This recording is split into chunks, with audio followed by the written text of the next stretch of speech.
One was accused of sleeping with an entire football team, another got caught broadcasting bedroom footage at house parties, and yet another, she may have flirted her way into the Church of Satan. This is the Hollywood you were never meant to see. Clara Bow's scandalous engagements.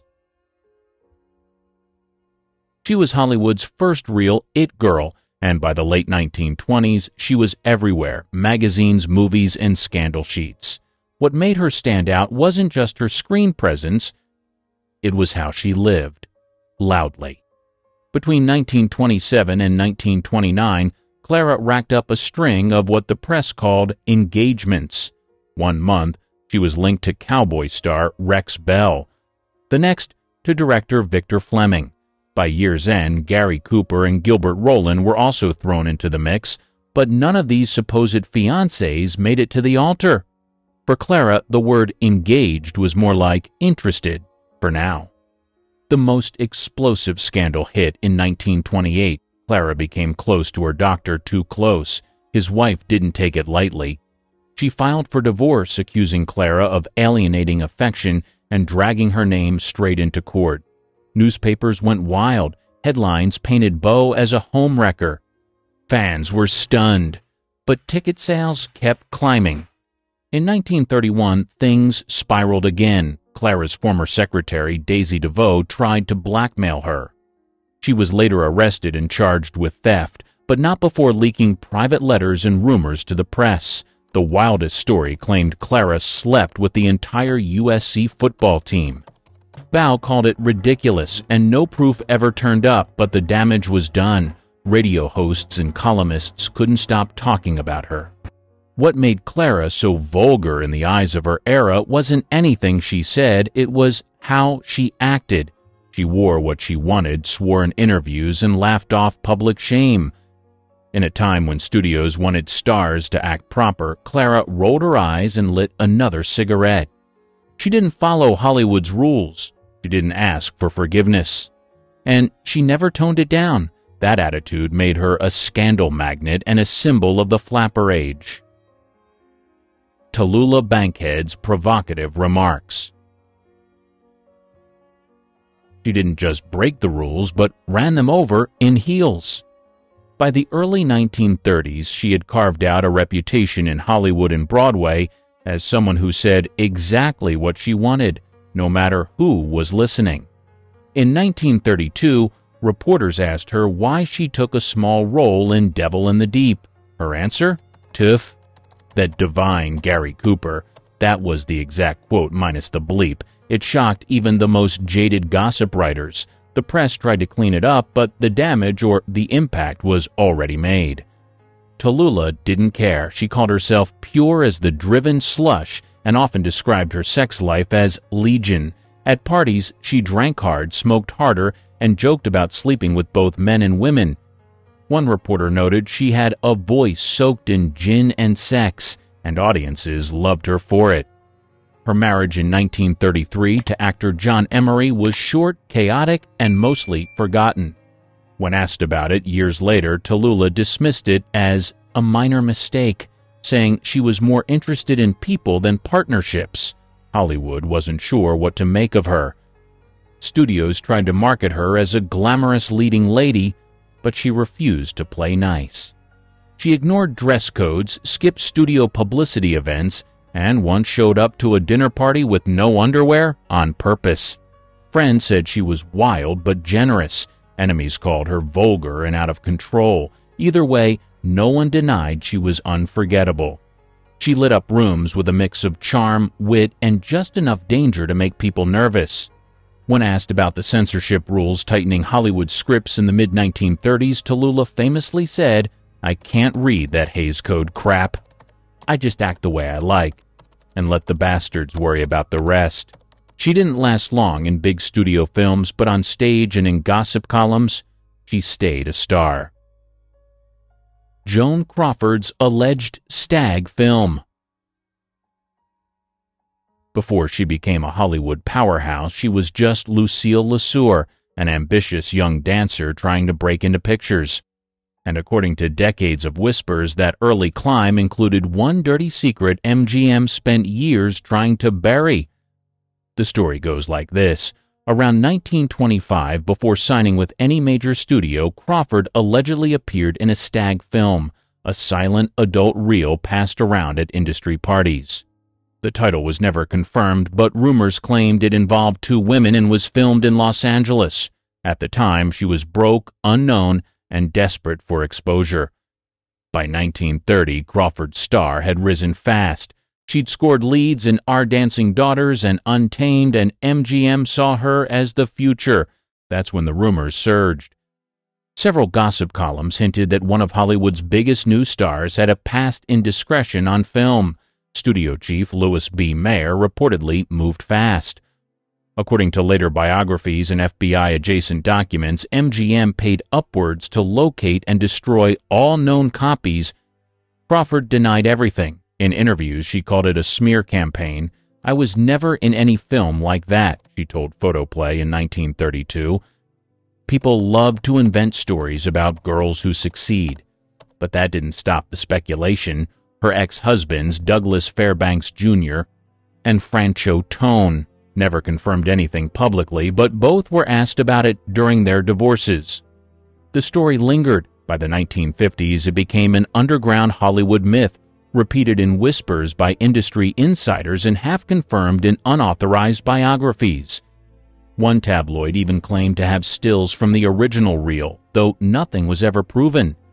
Crawford never broke character. She kept her image sharp, her words clipped, and her past locked behind her eyes. But those old rumors stuck around, quietly circling a woman who refused to ever let them land. Lupe Vélez's violent jealousy. She wasn't just a firecracker on screen, she was one in real life. Nicknamed the Mexican Spitfire, she was known for playing bold, brash women.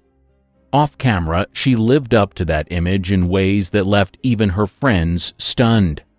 In 1934, she was dating Gary Cooper.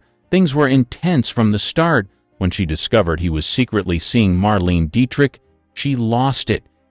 According to accounts from Cooper's valet and later biographers, Lupe chased him through his own house armed with a pistol.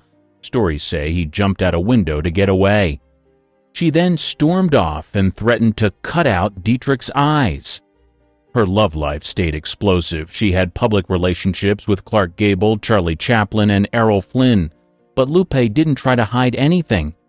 She'd speak openly about her lovers in interviews, often using their names to stir the pot. When reporters asked if she was serious with Chaplin, she said, "Only when I'm bored." That kind of comment made headlines and enemies. Another rumor circulated on one film set in 1935.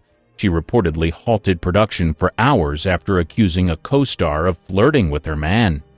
She screamed, cursed, and knocked over props before storming off. The director, afraid she'd quit, waited for her to cool down before rolling cameras again. Studios loved her draw at the box office, but dreaded her outbursts behind the scenes. Lupe's temper wasn't limited to romantic jealousy.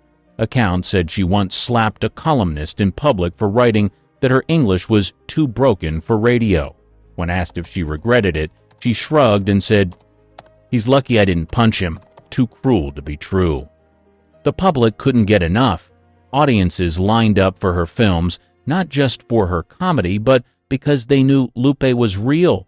Too real, some said. While other actresses polished their image, Lupe poured tequila, threw shoes, and said exactly what she thought. She wasn't vulgar because she cursed. She was vulgar because she didn't care who heard it, and in an industry built on masks, that made her dangerous. Marlene Dietrich's bisexual affairs. She had a way of walking into a room and owning it. By the late 1930s, she was a major star with a husky voice, a sharp jawline, and a reputation that didn't stop at the screen. In 1937, Hollywood insiders buzzed about her affair with Joan Crawford. While most stars hid same-sex relationships, Dietrich didn't seem to care who knew. According to film historian Kenneth Anger and several Crawford biographers, The two had a brief, intense connection that was quickly swept under the rug by studio handlers. But that was just one chapter. Dietrich's dating history read like a who's who of Hollywood, both men and women. She had flings with John Gilbert, Maurice Chevalier, and Eric Maria Remarque, but it was her romantic links to actresses like Claudette Colbert and Dolores Del Rio that raised eyebrows. At a 1938 Beverly Hills party, Dietrich kissed a woman full on the lips while surrounded by guests. People gasped. Marlene laughed. She wore men's suits to events, called herself sexless, and once told a reporter, "I dress for myself, not for men." When the Hays Code tightened rules around sexuality in film, she adjusted her on-screen roles, but her private life stayed as provocative as ever. FBI files from the early 1940s labeled Dietrich's behavior subversive. They monitored her social circle and tracked her travels, especially during World War II when she toured with the USO.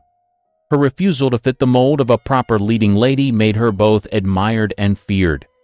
Dietrich never confirmed anything. When asked about her rumored lovers, she said, "I never talk about my personal life.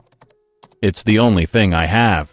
Still, the rumors kept spreading because, unlike most actresses of her time, she gave people a reason to believe them. She didn't just cross lines, she erased them, quietly, confidently, and with a smile. Vivien Leigh's adulterous pursuit. She wasn't just chasing roles, she was chasing Laurence Olivier. By 1939, she was already a rising star, and he was a respected stage actor. The only problem? Olivier was married, and his wife, actress Jill Esmond, was expecting their child. Leigh didn't hold back. Anecdotes circulated that she followed Olivier to Capri while he was filming Q Planes, staying in a villa nearby. Friends said she'd find ways to accidentally bump into him around town. The two began spending long evenings together, and before long, gossip made its way back to London. Esmond, still pregnant, was blindsided. When Olivier returned home, the affair didn't end. In fact, it became more visible. At the 1939 premiere of Fire Over England, Leigh and Olivier arrived hand in hand, smiling for the cameras like they had nothing to hide. The press took notice, and the headlines were brutal. Esmond was painted as the wronged wife. Leigh was labeled a homewrecker. Olivier eventually filed for divorce, and the British tabloids had a field day. Leigh's reputation took a hit, especially with female fans who had admired her early work. In interviews, she showed little regret. She simply said she loved Olivier and wouldn't apologize for it.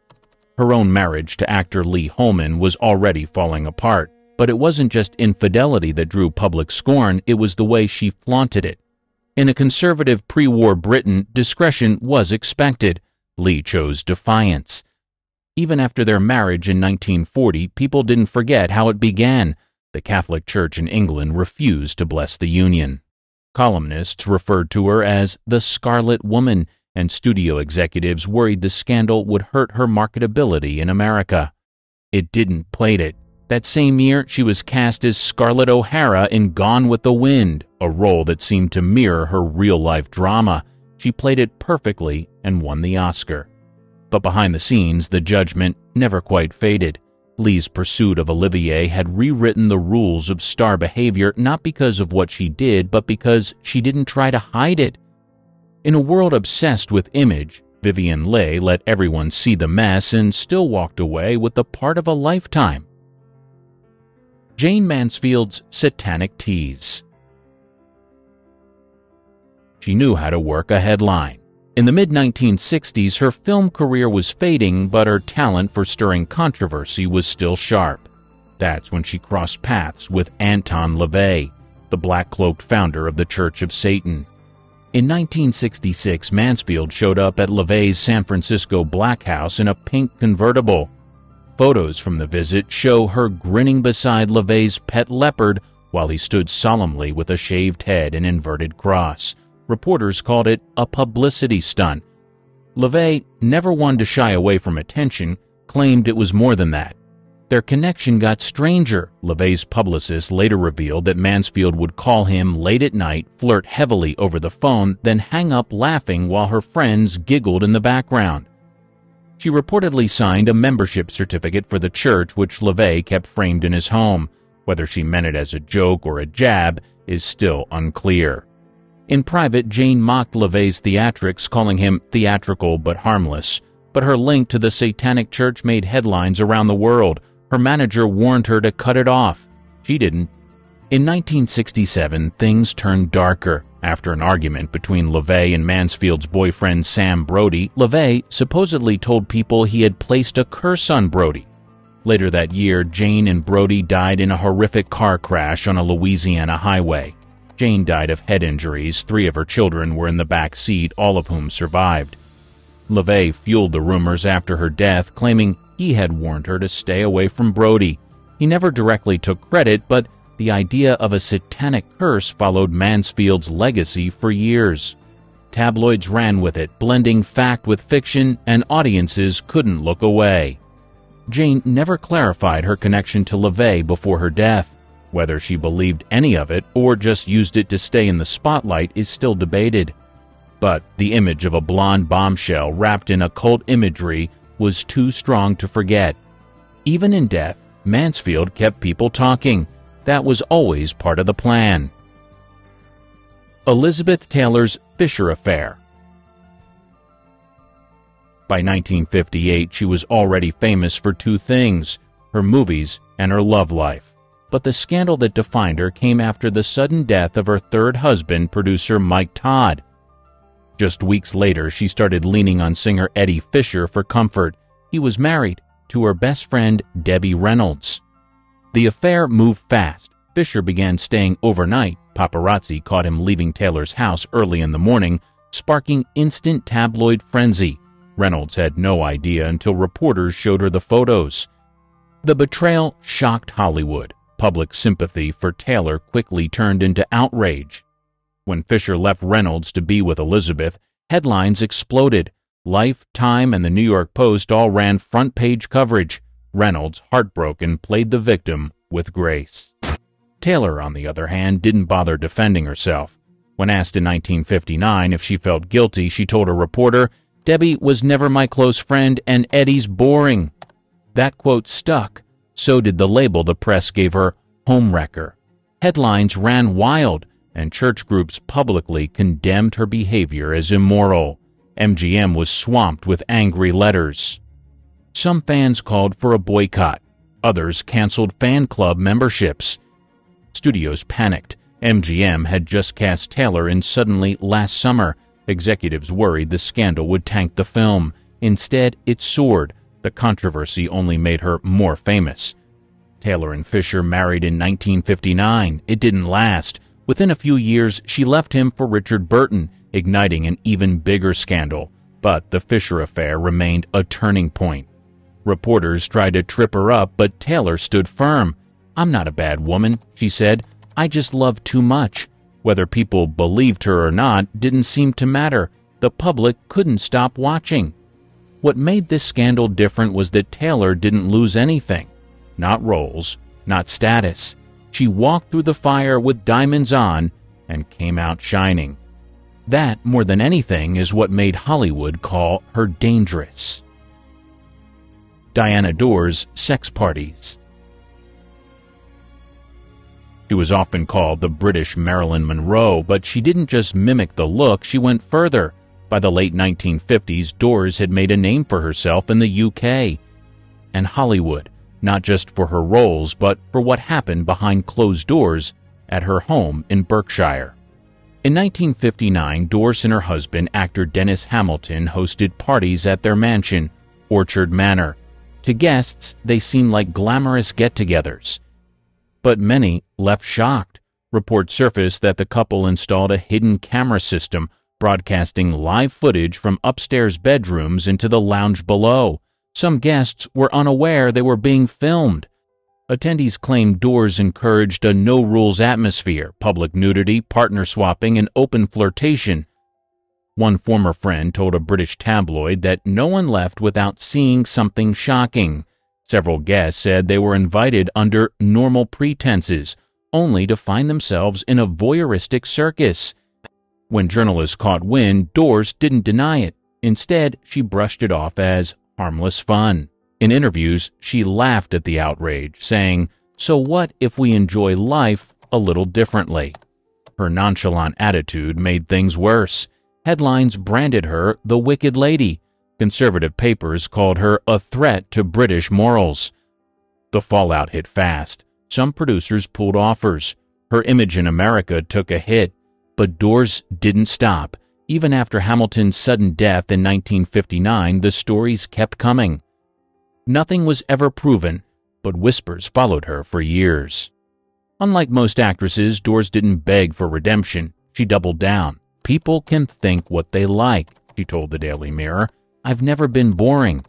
That was true. Dors blurred the line between scandal and performance, living her life as if the cameras were always rolling, even when they actually were. While others clung to studio-crafted reputations, she built hers on shock value, then dared anyone to look away. In the end, it wasn't the films that made her unforgettable. It was the parties no one could stop talking about. Marilyn Monroe's public promiscuity. By the early 1960s, she wasn't just a movie star. She was a global obsession. Her every move made headlines. But behind the platinum curls and breathy voice was a woman who lived her love life in full view, scandalizing both fans and the press. Her relationships with Joe DiMaggio and Arthur Miller had already raised eyebrows, but it was her link to President John F. Kennedy that sent the gossip machine into overdrive. In May 1962, Monroe appeared at Madison Square Garden to sing "Happy Birthday" to JFK. She wore a skin-tight sheer dress covered in crystals, so revealing it made national news before she even opened her mouth. The performance was slow, sultry, and unmistakably intimate. Kennedy looked uncomfortable. Jackie stayed home. The clip ran on television, was printed in papers, and immediately sparked rumors of an affair. Neither Monroe nor JFK ever confirmed it, but insiders from White House aides to Monroe's friends claimed it had been going on for months. That same year, Monroe was also rumoredly to be linked to Robert F. Kennedy. The press didn't have hard proof, but whispers spread fast. Friends said she was spiraling, calling both brothers constantly, leaving drunken messages and feeling discarded. Her insecurities ran deep. Monroe had written about her childhood abuse and abandonment in private notebooks, later published posthumously. Biographers believe those early traumas left her craving attention and approval, especially from powerful men. She once told a friend, "I get scared they'll stop loving me if I don't give them what they want." In her final month, she was frequently seen with married men and openly discussed her loneliness. The tabloids called her reckless. Studio executives called her a liability. Her final film, Something's Gotta Give, was never completed. When she died in August 1962, the rumors didn't stop. They exploded. Speculation about her connections to the Kennedys and her personal diary fueled conspiracy theories that still circulate today. Marilyn never pretended to be pure. She flirted on camera, off camera, and in front of the entire country. That openness made her iconic and controversial. While others worked to keep secrets, Marilyn let the world watch. And they did, every single time. Born in Montana, cast as an Egyptian, fired for being too independent, praised by presidents, banned by fascists, and still, she never played the Hollywood game. This isn't the Myrna Loy your grandma told you about. Born into scandal and strangeness. She was born Myrna Adele Williams on the 2nd of August, 1905, in Helena, Montana. Her father, a successful real estate man and state legislator, was respected in town. Her mother, a trained pianist, had other plans. She wanted out. She didn't care much for Helena's social rules or dusty frontier politics. When Myrna was 13, her father died of the flu while traveling. It crushed the family. Her mother packed up Myrna and her younger brother and moved them to Los Angeles. Not for better schools or family. She moved for opportunity, and freedom. They landed in the Baldwin Hills area. Money was tight. Myrna was quiet but observant. She liked reading, sketching, and dancing. She joined local theater groups and took ballet. While still in school, she began working at Grauman's Egyptian Theater, not as an actress, but as a silent, still dancer in elaborate Egyptian costume. She stood on pedestals before movies played, arms out, motionless, like a living statue. She was 18 when a photographer snapped her picture and passed it to a silent film casting director. The look got her in. She lied about her experience and said she could act. Her first few roles were background, maids, servants, and unnamed extras. She didn't speak a word on camera for years. Studios didn't see a leading lady. They saw something else. Her sharp cheekbones and almond-shaped eyes got her labeled as exotic. That word would follow her through more than a dozen films. She was cast as a gypsy, a Chinese mistress, a native princess, an Egyptian dancer, even a villainous seductress in fake brownface. It didn't matter that she was of Welsh and Scottish descent. The roles were all stereotypes, and she took what she was offered. By 1927, she had appeared in almost 30 films. No fanfare, no fame yet. Just a long list of names she didn't choose and roles she couldn't shape. But she was watching, learning. She didn't talk back yet, but she didn't forget. Myrna Loy was in Hollywood, and she was paying attention. From background to breakout. By the late 1920s, Myrna Loy was showing up in everything. She didn't turn roles down, she couldn't afford to. She had no agent, no protection, and no real power. In 1 year alone, she appeared in 13 films. Most were silent. Most were bad. But she was getting screen time, and that counted. In 1927, she was cast in Across the Pacific, playing a seductive spy. It wasn't a good role, but her screen presence stood out. That same year, she played a vamp in The Heart of Maryland and a native girl in The Jazz Singer, though the film is mostly remembered now for Al Jolson's blackface performance. Myrna had one line, barely lit. Still, she was there. She finally got a credit line in 1929, but that year also came with a challenge. Sound. Hollywood was panicking over the transition to talkies.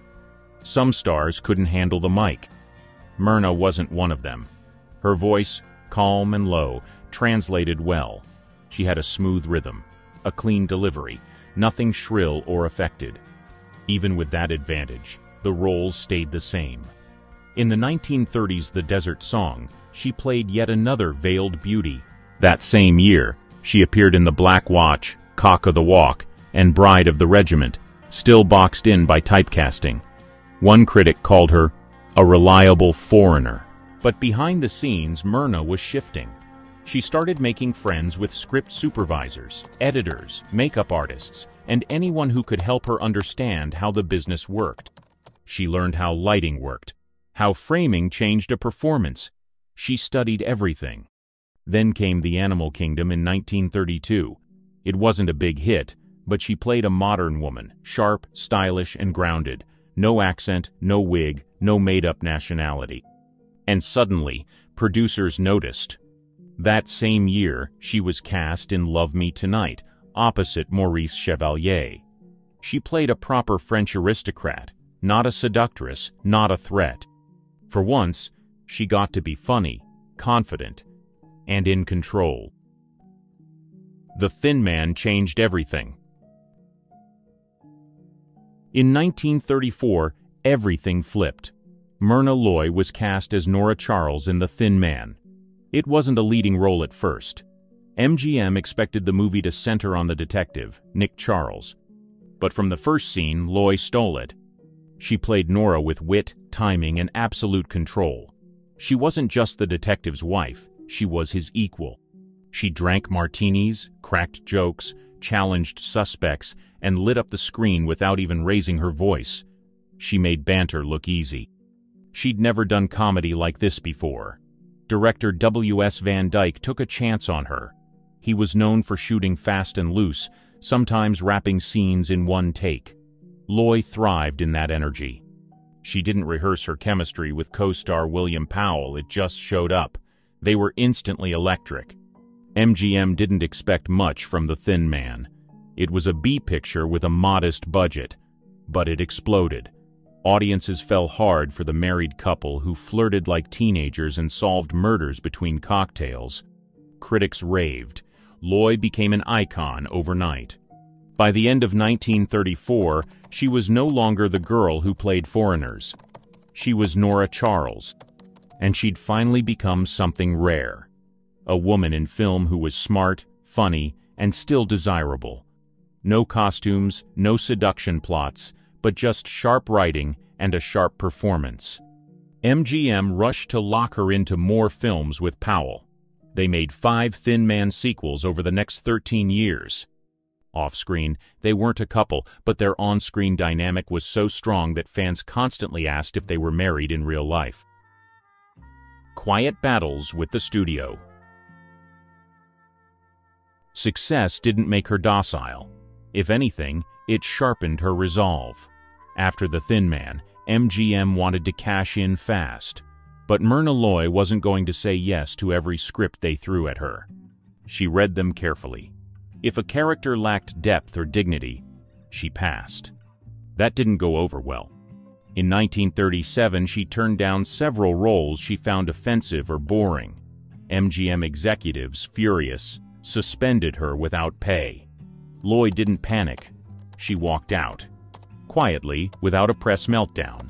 She left Hollywood and, years later, started volunteering with the Red Cross instead. Fans were shocked. So were reporters. Loy didn't give statements. She let the studio sweat. It worked. Within months, MGM came back with a better deal. More control, more say in scripts, and the promise of better roles.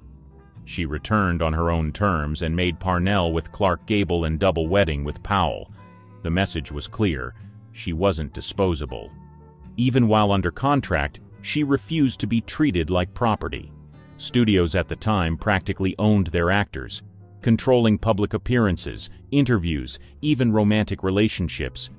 Loy said no to arranged dates, photo ops, and fake scandals. She didn't pose for pinups or leak stories to gossip columns. She never played the game. She also kept her political opinions quiet but firm. She was a Roosevelt Democrat in a very Republican town. She donated quietly, spoke cautiously, and never used her career to chase headlines. She played it smart, but she never played it safe. Other actresses noticed. Bette Davis, Katharine Hepburn, and Barbara Stanwyck all praised Loy's professionalism. She wasn't flashy, she wasn't scandalous, but she got what she wanted without burning bridges. Banned by Hitler himself. In the late 1930s, Myrna Loy wasn't just a movie star, she was a problem. For dictators, at least. While most Hollywood actors stayed quiet on global politics, Loy spoke out, loudly. In interviews and fundraisers, she criticized Adolf Hitler and the Nazi regime. She called fascism a threat to civilization and warned that Hollywood had a responsibility to say something. That didn't go unnoticed. In 1938, the Nazi government officially banned all of Myrna Loy's films in Germany. No Thin Man, no Test Pilot, no Libeled Lady. Her face was pulled from posters. Her name blacklisted. The reasoning? Too outspoken. The German press called her a bad influence. Loy didn't care. She took it as a compliment. She doubled down. During World War II, Loy turned down roles she felt undermined the war effort or American morale. Instead of playing on-screen heroes, she focused on real-world service. She refused to make movies while troops were dying overseas. From 1942 to 1945, she didn't appear in a single film. While other stars were on sound stages, Loy was visiting hospitals, writing letters to soldiers, and appearing at military bases, not as a character, but as herself. She used her fame as a tool, not for press, not for career gain, just to help. Hollywood quietly respected it, even if it didn't boost box office. MGM tried to lure her back during the war years with soft comedies and romance scripts, She said no, the work could wait. She wasn't trying to be a symbol. She just didn't believe in playing pretend while real people were dying. That's how she saw it. Years later, she said, "You couldn't be neutral. You were either against Hitler or you were for him." She stormed Washington, too. After the war, most stars returned to Hollywood. Myrna Loy didn't rush. She had other business in Washington. In 1946, President Truman appointed her to the U.S. National Commission for UNESCO, a post usually held by scholars or diplomats, not actors. But Loy wasn't just a face. She had spent years involved in global aid and education efforts during the war. Now she had a seat at the table. She wasn't there for photo ops. She attended real meetings, gave speeches, and wrote memos. In one memo to the White House, she warned that cultural recovery is as essential as economic aid. Her focus? Global literacy, women's education, and post-war rebuilding. This was uncharted territory for a Hollywood actress. Reporters didn't know what to make of it. She wore tailored suits, not gowns. She skipped red carpets and worked long hours without press coverage. One newspaper wrote, "Myrna Loy is acting like a real public servant." She was. In 1948, she joined the National Committee Against Discrimination in Housing. It was one of the first national civil rights groups to target housing segregation. At the time, that wasn't just unpopular, it was dangerous. But Loy didn't flinch. She gave speeches across the country calling redlining a moral failure and urging Congress to take action. She also met with civil rights leaders behind closed doors, offering her name, funding, and platform, but never making it about herself. Back in Hollywood, people asked if she was done with acting. She wasn't. She just wasn't done helping either. She balanced both worlds quietly, never using her activism to market her films. She refused the spotlight. While other stars chased magazine covers and gossip columns, she stayed quiet and in control. She didn't pose for pin-up spreads. She didn't do interviews unless she had something worth saying. And she didn't fake relationships to sell tickets. Studios hated it.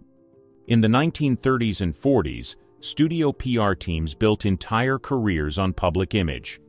They paired stars for publicity, leaked dating rumors, and staged photo shoots to make actors look more all-American or glamorous.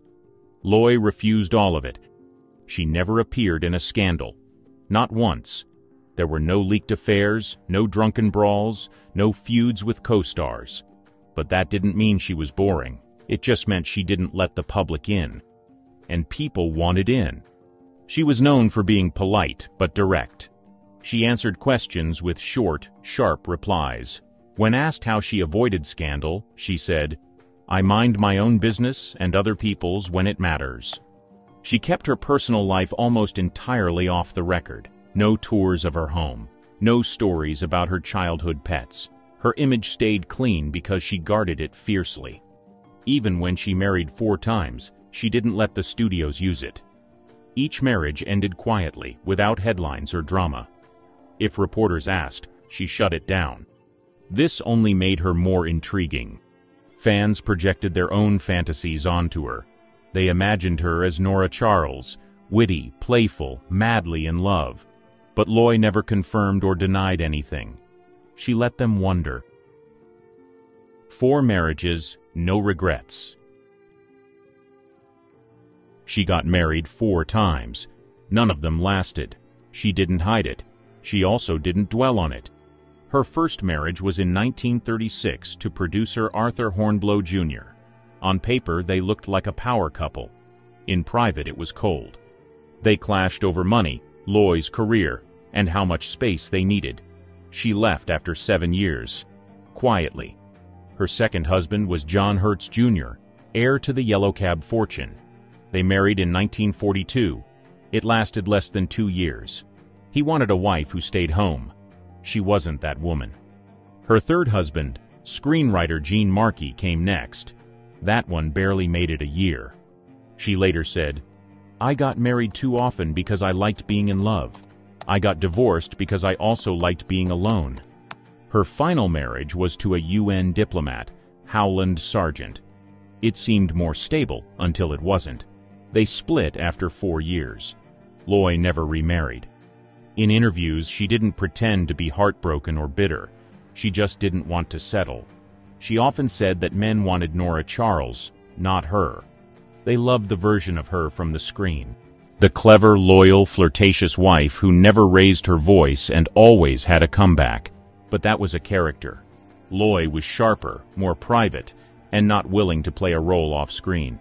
She never had children. People asked her why. She said she didn't feel the need to explain. By the 1950s, she had made peace with her choices. She wasn't trying to be an ideal woman. She was just trying to be honest. And sometimes, honesty meant walking away. While the press tried to turn her love life into gossip, she stayed ahead of it. No crying interviews, no public fights, just quiet exits and clean breaks. Hollywood tried to replace her. By the mid-1950s, Hollywood had changed, and not in her favor. Younger actresses were being groomed to replace the stars of the 1930s. Studios wanted fresh faces and bigger headlines. Myrna Loy didn't fit the new formula. She wasn't scandalous, she wasn't desperate, and she wasn't willing to beg for parts. After The Bachelor and The Bobby Soxer and Mr. Blandings Builds His Dream House, offers slowed down, not because she lost her talent, because she aged. She was still in her 40s, still sharp, still bankable, but women in Hollywood had an expiration date, and hers had apparently passed. She refused to play mothers of grown men. She turned down scripts that treated her like background noise. She knew exactly what she brought to the screen, and she wasn't going to fake her way through a role just to stay visible. So she shifted. She started doing stage work in New York, live theater where talent, not youth, was the currency. She performed in Middle of the Night and The Country Girl. Critics praised her timing, her control, her presence. She didn't need a close-up to command a room. She also started speaking publicly about ageism. In 1955, she told a reporter, "Hollywood knows how to build a star.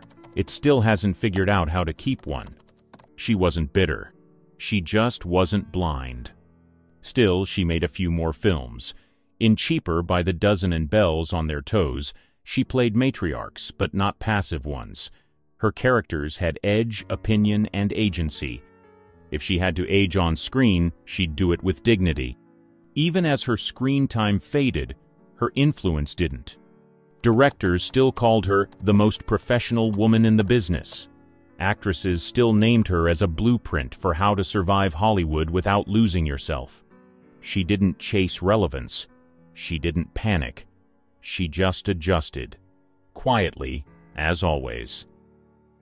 She walked away, without apology.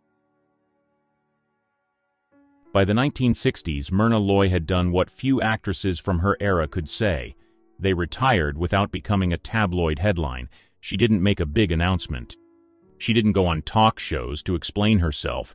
She just stopped showing up for casting calls. She didn't need to. She had made over 120 films. She had starred alongside William Powell, Clark Gable, Cary Grant, and Spencer Tracy.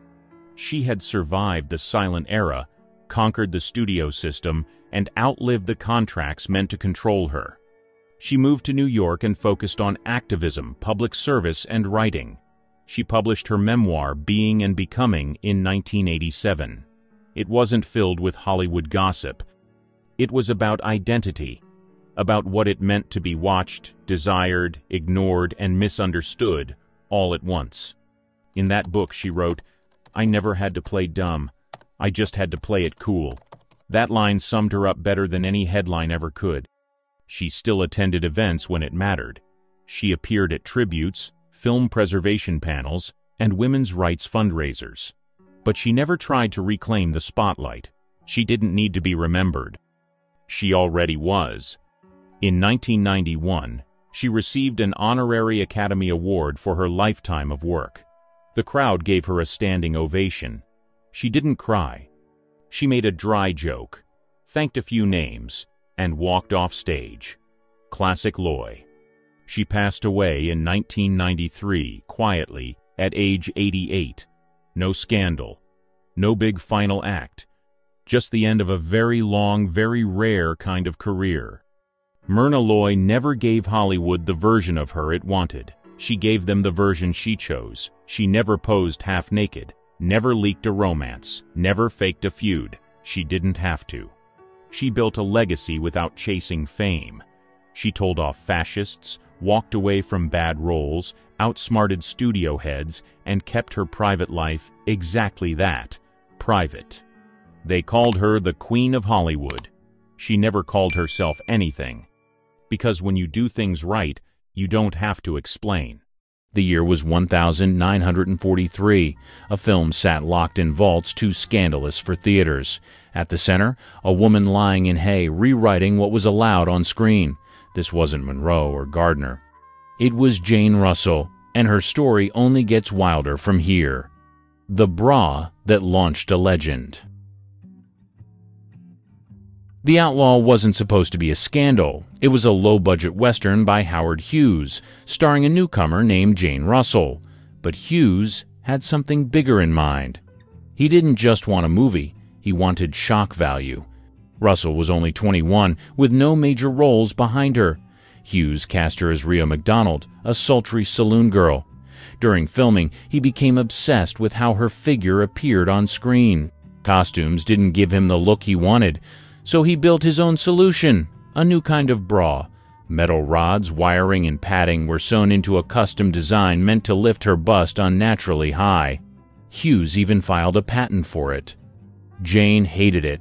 "That thing hurt like hell," she said years later. "I threw it in the trash and wore my own." Despite that, Hughes told the press she wore his invention. He wanted the story to spread, and it did. Then came the haystack photo. A publicity still showed Russell reclining in hay, blouse barely holding on. No moviegoers cared about the plot. They wanted to see that image. Theaters received angry letters. Religious groups protested. One censorship board called the photo morally dangerous. The production code refused to approve the movie. Hughes had a plan. He sent fake protest letters to theaters claiming outrage from concerned citizens. It worked. Curious crowds showed up in droves. The limited release in 1943 was chaos. In New York and Los Angeles, people lined up for blocks. In some cities, police were called to manage traffic. Chicago shut the film down mid-run. Jane Russell had barely opened her mouth on screen, but her image was already burned into American culture. The Outlaw didn't make her a star because of her acting. It made her a symbol of everything Hollywood was afraid to show. The full nationwide release didn't happen until 1946. By then, she didn't need it. She was already the most talked about woman in Hollywood. And she had done it without saying a word. Headlines, contracts, and control. After The Outlaw stirred controversy in 1943, Jane Russell's name never left the papers, but behind the headlines, she was caught in a mess of studio politics, lawsuits, and image control. She hadn't asked for any of it. Howard Hughes had her locked under an exclusive contract. That meant no other studio could touch her, and she couldn't choose her roles. She later said, "I was stuck doing whatever he wanted. I couldn't even accept better parts." For years, Hughes refused to loan her out, even when major studios begged. Warner Brothers, MGM, and Paramount all showed interest. Hughes said no. During that time, Jane wasn't making movies. Instead, she was doing press, magazine covers, pin-up shoots, public appearances. It was all meant to keep her famous without ever stepping on set. She became one of the most photographed women in America without releasing a single new film. Then came the court battles. Film censors still tried to block The Outlaw from playing nationwide. Hughes fought back with everything he had, lawyers, appeals, even threats to pull his other films from theaters. Jane stayed quiet in public but admitted later she hated the circus. "I wanted to act, not pose for ads." In 1946, the film finally got wide release. It made millions. Critics weren't kind, most called the acting wooden and the story dull. But it didn't matter. People came to see her. Hughes had turned Jane into a brand, not an actress. Finally, in 1947, Jane got a new project, Young Widow. It was her first non-Hughes production. The script had depth, and she was eager to prove she could act. But the damage had been done. Audiences still saw her as the hey girl. Reviews were mixed. Some praised her presence. Others said she was stiff. She later admitted she was still learning. Still, she wasn't going away. The public had decided Jane Russell was worth watching, even if no one could agree on why. For better or worse, her image had already outgrown the screen. And Hughes? He still wasn't done pulling the strings. Jane versus Hollywood. By 1948, Jane Russell was trapped between fame and frustration. She was known everywhere, but barely working. Hughes continued to control her roles and turn down outside offers. She started to push back. Hughes offered her a part in The Paleface, a comedy western with Bob Hope. Jane didn't think she could do comedy, but she said yes just to get back in front of a camera. It turned out to be a smart move. The film was a hit. Audiences loved her timing, and critics admitted she held her own next to Hope. It was the first time she got to show range. But things weren't smooth behind the scenes. Jane had no power over her career choices. Hughes micromanaged every decision. He approved costumes, scripts, even haircuts. Jane called him obsessed with control. She began quietly asking her lawyers for a way out of the contract. Meanwhile, gossip columns tracked her every move. She was photographed constantly but rarely quoted. Journalists described her as cool, hard to read, and aloof. In truth, she was tired of being treated like a mannequin. Her public image was sex symbol. In private, she was religious, blunt, and preferred quiet. In 1949, she shot The Big Steal with Robert Mitchum. The production was rushed because Mitchum had just been arrested for marijuana possession. The studio needed good press fast. Jane agreed to the project on short notice. It was a basic crime story, but again, she handled it well. Mitchum later said, Jane was tougher than anyone gave her credit for. She wanted more like that, less glamour, more grit. But Hughes still had her locked down. In 1950, she publicly clashed with studio heads over the roles she was being offered. She turned down several scripts and refused to pose for certain publicity shots. That made her difficult in Hollywood terms. Jane wasn't playing along anymore. She wanted to act, not sell, and slowly people were starting to listen. The pinup girl had found her voice, and she was just getting warmed up. Diamonds, Blondes, and a Stolen Show. In 1953, Jane Russell landed what should have been a supporting role. Instead, she nearly stole the film. The movie? Gentlemen Prefer Blondes. Her co-star? Marilyn Monroe. Monroe played the sweet, flirty Lorelei. Jane played Dorothy, the sharp brunette who called the shots. On paper, Marilyn was the lead. But on screen, Jane dominated scene after scene. Her timing was cleaner. Her delivery was drier. Her attitude? Unshakable. Most people don't know this. Jane didn't want to do it at first. She thought the musical numbers were silly, but the studio pushed her in, and once filming started, she didn't hold back. She handled her own vocals, danced in heels, and rewrote parts of her dialogue. Monroe had more screen time, but Jane had more control. Crew members said Russell often calmed Marilyn down between takes. She reportedly helped block scenes and guided Monroe through complex shots.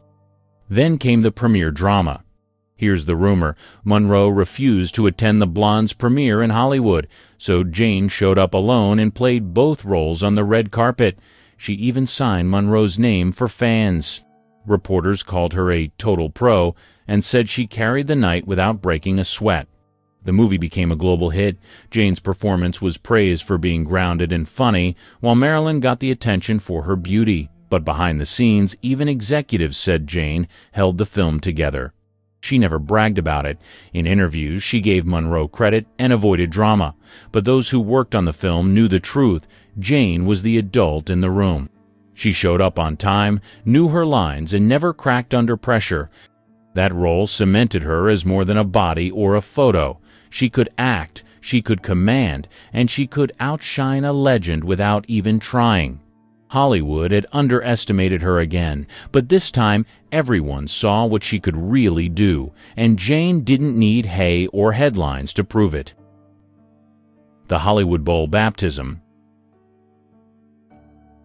In 1954, Jane Russell shocked fans again, but this time it had nothing to do with movies or costumes. She stepped into the waters of the Hollywood Bowl in front of thousands and got baptized. It wasn't a publicity stunt.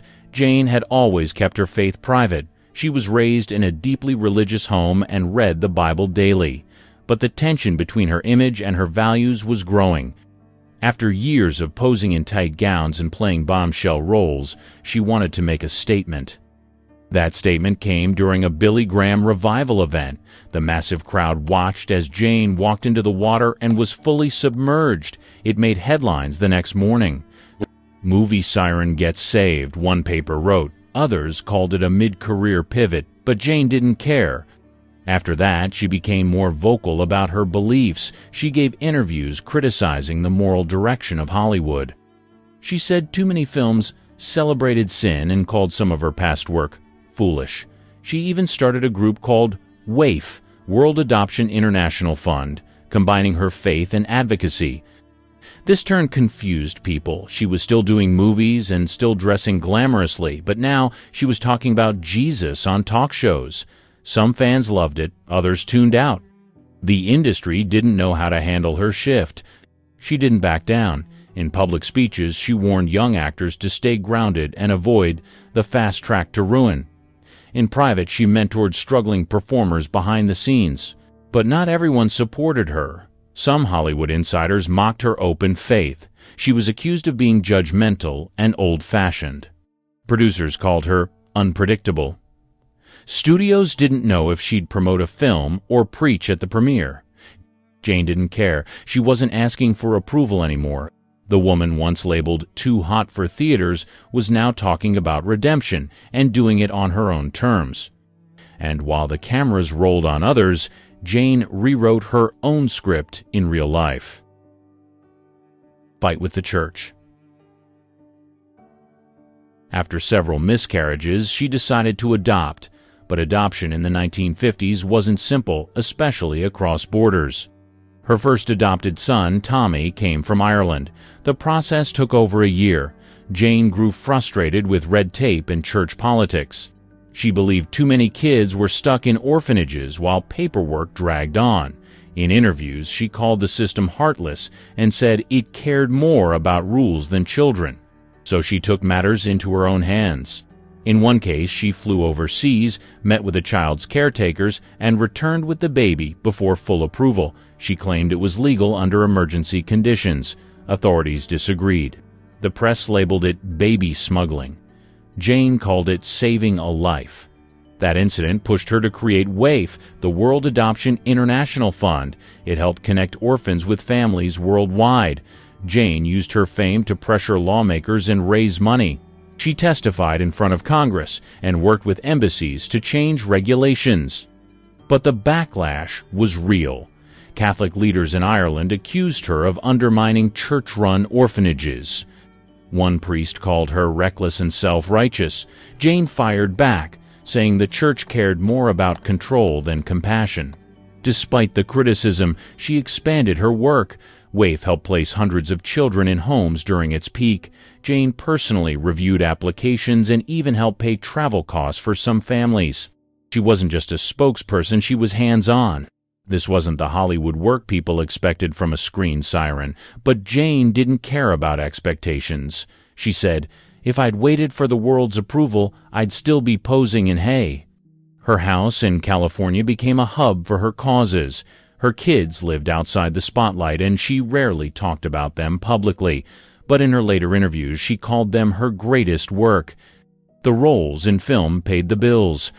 The work in adoption, she said, saved her soul. Russell versus feminism. In an era when women's liberation was gaining momentum, Jane took the opposite path, and she made sure everyone knew it. She called second-wave feminism a mess of angry women yelling about problems they created. In one 1,973 interview, she said, "I don't know what they're fighting for. I never had to fight for anything."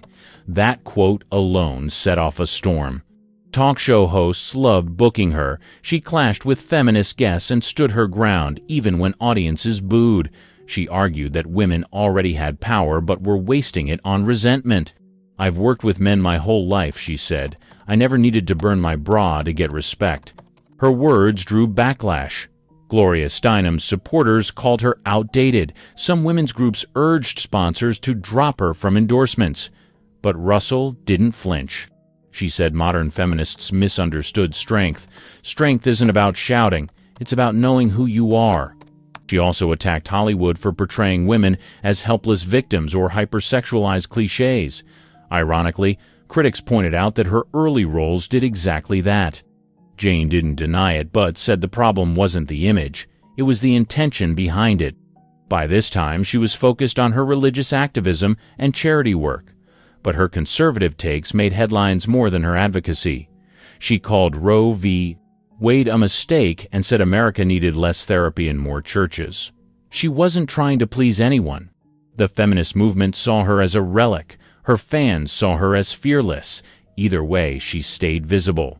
While other actresses her age faded quietly, Jane Russell kept showing up, louder, bolder, and completely unwilling to change. Love her or hate her, she refused to play the part anyone handed her. At 60 and still breaking rules. In the 1980s, most actresses from Jane Russell's era were long retired. Not Jane. At 60, she signed a national ad deal to model Playtex bras. The ads ran on television, in magazines, and in stores across America.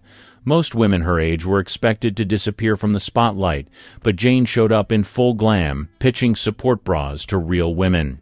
The tagline, "Does your bra have to show your age?" Jane didn't think so.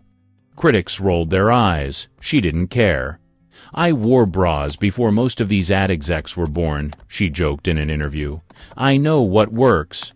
And she meant it. The campaign was a hit. Sales spiked, especially among older women who saw her as relatable, not ridiculous. But this comeback wasn't just about ads. She started making more public appearances again. Church groups, charity galas, even morning talk shows. She wasn't doing movies, but she wasn't fading away either. She found a way to stay in front of the public without pretending to be younger than she was.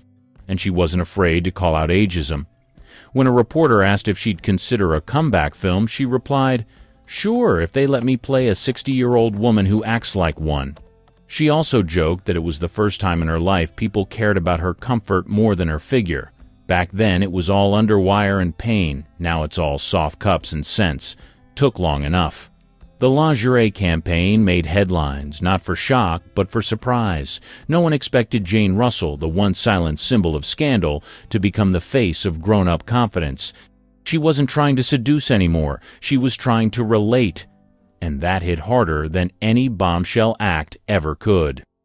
In a business that tossed women aside after 40, Jane Russell didn't just refuse to disappear. She came back in a bra and reminded the world who she was.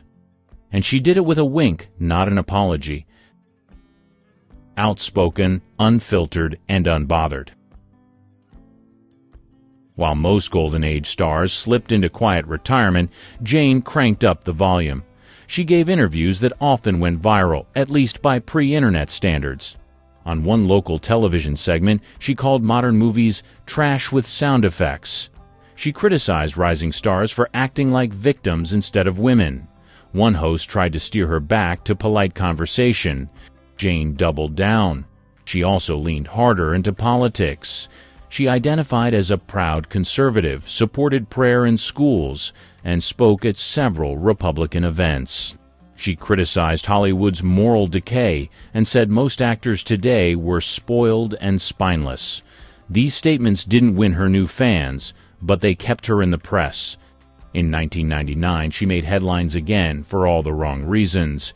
She was arrested for driving under the influence in California. Her blood alcohol level was nearly twice the legal limit. At the time, she was in her late 70s. The tabloids pounced. "Busted bombshell," read one headline. She didn't deny it, she didn't spin it, and she definitely didn't apologize in public. Instead, she joked about it later, saying, "At my age, you're lucky to get a story printed about you, even if it's for drinking." Even when called out, she rarely backed down. In one interview, she admitted she didn't believe in political correctness. "I say what I mean, and if you don't like it, turn the channel." No apologies to the end. She passed away in 2011 at the age of 89. True to form, her final years were lived without filters, edits, or apologies. She spent her last decade mostly in Santa Maria, California, staying active in her church and speaking at local events. Neighbors described her as approachable but blunt. If you asked about her past, she'd answer, but she wouldn't sugarcoat it. She didn't do nostalgic interviews. She didn't attend retrospectives. When asked why she skipped award shows or tributes, she said, "I didn't go for applause when I was working. Why would I show up for it now?" In her final interviews, she remained firm in her views. She still rejected modern feminism, still criticized Hollywood's direction, and still defended her early work, even the parts people once called scandalous. "I gave the public what they wanted," she said, "and I did it on my own terms." She also spoke about faith until the end. Church was her real stage, and she liked it that way. She called it the only place that never asked me to be something else. When news of her death broke, the headlines were predictable. Most focused on the outlaw, the hay photo, and her body. Few highlighted her decades of charity work, her fights with censors, or the fact that she'd outlasted most of her peers. Her family didn't issue a long statement. They said she passed peacefully in her sleep, surrounded by loved ones. No funeral spectacle, no red carpet send-off. And that felt right, because Jane Russell never needed the spotlight. She was the kind of star who took it, then handed it back when she was done. No legacy spin, no last-minute reinvention, just one final act of doing exactly what she always had. Living loud, aging honestly, and refusing to ever play by someone else's script. One stare stopped a director cold, one scene made censors panic, and one decision nearly ended her career. Gene Simmons didn't hint. She exposed, "This isn't your grandmother's Hollywood story." War-era debut with big impact. Gene Simmons was just 14 when she stepped onto a movie set for the first time. The film, Give Us the Moon. It was a light comedy, but casting directors noticed something deeper in her. A mix of innocence and edge that didn't feel rehearsed. By 1945, she landed a small role in Caesar and Cleopatra, acting opposite Vivien Leigh and Claude Rains. Jean had no formal training, but her eyes stole every frame. Even with just a few lines, critics pointed her out. One review said she had more presence than most stars twice her age.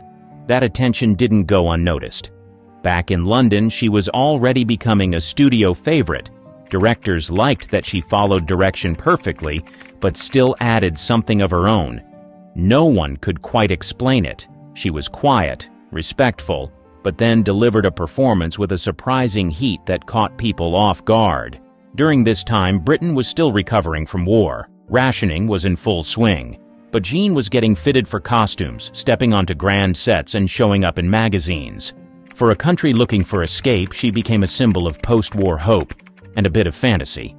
Producers began casting her in roles meant for older actresses. She had the look of a teenager, but the screen presence of a woman who'd lived through something. It made her unpredictable and hard to forget. The studios liked that, so did the public. What really set her apart, though, wasn't talent alone. It was how she made every close-up feel intimate. She didn't perform to the camera. She let the camera come to her.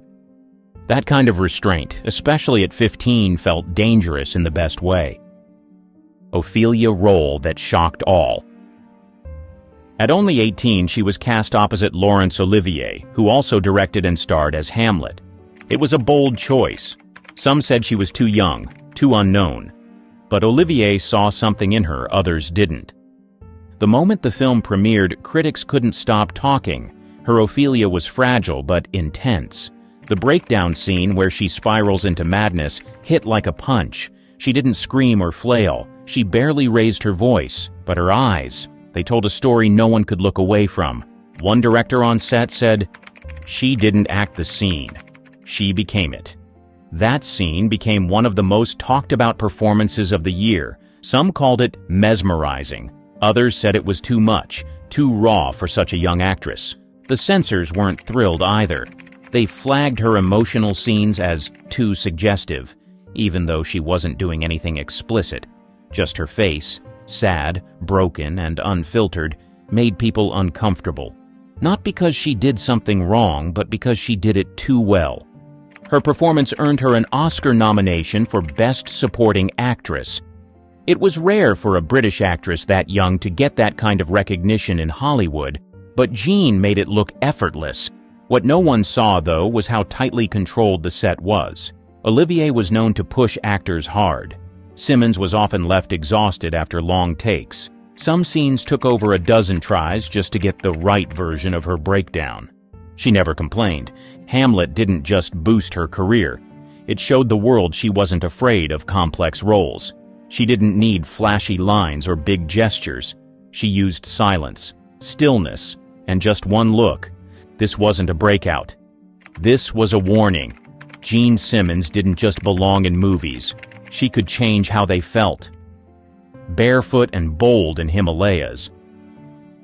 Jean Simmons wasn't the lead in Black Narcissus, but she might as well have been.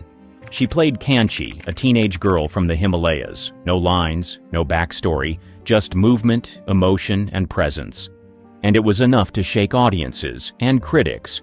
She wore a thin sari, little makeup, and walked barefoot in most scenes. Her performance wasn't subtle. It was bold, sensual, and totally silent. For someone trained in British restraint, she went the other way completely. Viewers couldn't believe it was the same girl from Hamlet. The censors? They freaked out. A British girl in brownface was already controversial, but it was her physicality, how she walked, how she looked at men, how she moved through space, that made it feel charged. Some scenes were almost cut. Critics didn't know whether to praise her or scold her. What made it even wilder? Jean was only 19. She wasn't experienced in dance or physical theater. She learned everything on the spot, guided by directors Powell and Pressburger. They told her, "Don't think, just feel." And she did. The result was magnetic. Behind the scenes, Simmons was nervous. She worried about looking ridiculous. She hated the heavy body makeup. But when she saw the final cut, she realized she'd done something rare. She made people watch without saying a word. Her performance added tension to a film already full of it. Nuns fighting desire, isolation in the mountains, repressed emotions ready to blow. Jean's character was the spark, the reminder that human want couldn't be hidden forever. She wasn't glamorized. She wasn't polished. She was raw and young and almost too real for the screen. Audiences either gasped or looked away. That role changed everything. From then on, casting directors saw her differently. She could play quiet, yes, but she could also play dangerous. Not loud or messy, but the kind of dangerous that sneaks up on you. Marriage that silenced her voice. She married Stuart Granger in 1950. On paper, it looked like a Hollywood love story. He was a big name. She was the rising star. The press called them elegant, glamorous, perfect. But the truth behind the curtain was less romantic and a lot more complicated. Granger was 16 years older. He was already famous when Jean met him on set. Their chemistry started fast. So did the control. Soon after the wedding, Granger took the reins. On decisions, on deals, even on what roles she took. The studios loved the image. They paraded the couple in magazines. But people close to Jean started noticing changes. She lost weight. She got quieter on set. Her fire was still there, but it felt dimmed. Granger didn't hide his jealousy. He hated how much attention Jean got. When she was offered lead roles, he often stepped in, saying the scripts weren't right for her. Some insiders say he even turned down roles on her behalf without telling her. Their marriage became a talking point, not for romance, but for the tension it created in her career. One studio exec said, "Jean was gold, but we couldn't get to her without going through Stewart." Still, she stayed, at least for a while. She did interviews with a smile. She played the devoted wife, but behind closed doors, she started pushing back. She wanted control over her own contracts. She wanted to work in America. Granger wasn't happy about it.